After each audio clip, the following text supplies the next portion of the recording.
8 people have been killed after bandits attacked Lamba community in Kurfi local government area of Katsina state. The remains of victims of the attack, which took place on Tuesday evening, have been laid to rest in accordance with Islamic customs. And despite the ongoing efforts by the state government to address the issue of insecurity within the state, this recent incident highlights the urgent need for further action and intervention.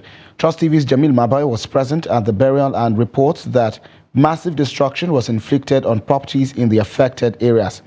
As at press time, the state government was yet to issue any official statement on the incident.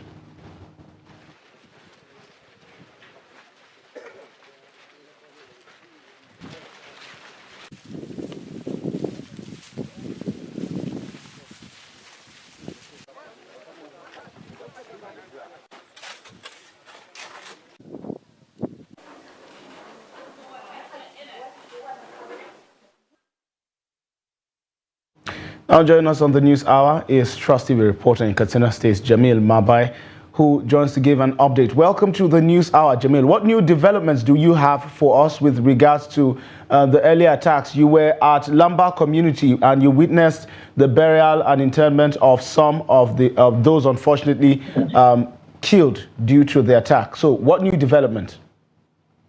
Okay, this evening I called some of one of my fixers who happens to stay in Birchil community, which is just less than 2 to 3 kilometers from Birchil to where the incidents happened.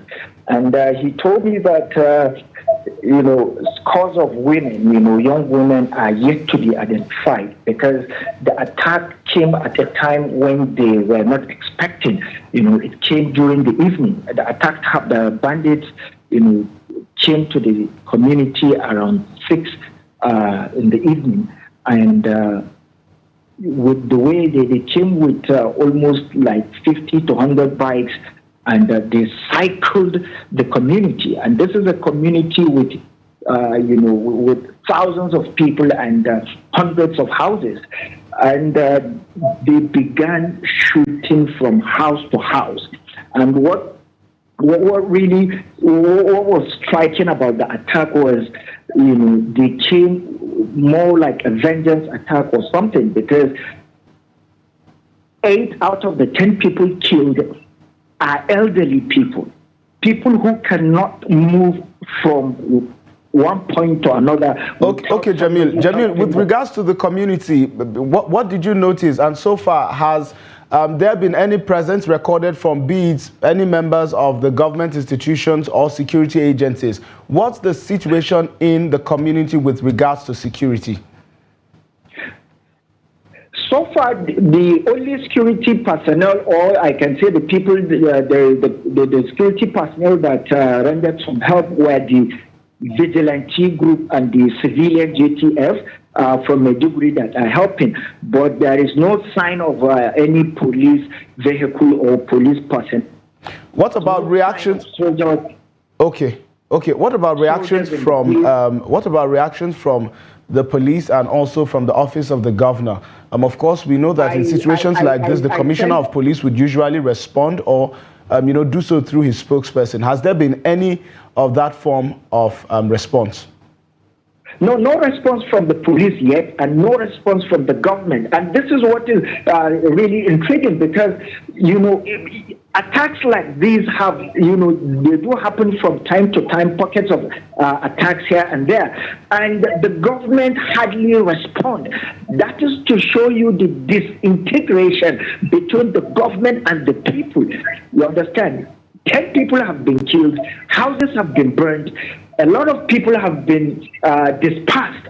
The government, the commissioner of internal security that we tried to approach, he said that we should go and talk to the chairman local government. And the chairman local government is not picking his call.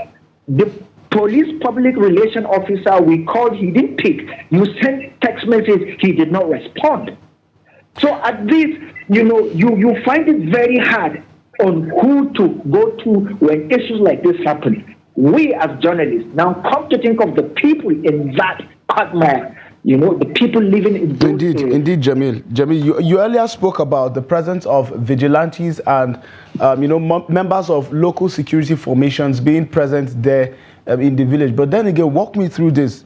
Do you foresee any situation, or are you confident that the presence of some of these local security agents, such as the vigilantes, the mbangas, and the likes of those who you met on ground when you went to this community, would be able to forestall or prevent, further attacks? Are you confident, and do you see such confidence, when you were in the community, that the people trust in the capacity of the vigilantes, aside, the police and other organized security operatives coming to this area? Okay, yes, of course.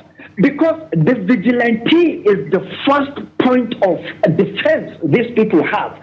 So the people have more faith, trust in this vigilante than the police or soldiers.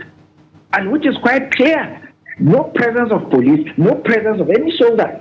But when you look around, you see the civilian JTF that came all the way from Maiduguri to help security issues in Katsina, and the vigilante, the upgraded vigilante group we have in Katsina that was trained by an NGO, a concerned NGO, not a government NGO. They trained them and armed them. But mark you, in terms of firepower, you cannot match that of the bandits.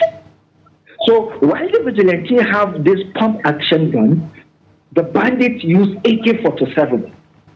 So, if the vigilantes can be, the government can at least in one way or the other upgrade their weapons so that they can match that of the bandits. I tell you, these guys will repel bandits whenever they come. All right, Jamil. But in this scenario, the community, they trust this vigilante, they trust the civilian JTF 100% compared to the police and the soldiers. Well, you don't have faith in the police, you don't have faith in soldiers. We do hope that the police, the soldiers, and indeed the government would respond soon, so we know their position as, to all of the issues, and of course, bringing issues such as this to a conclusive end.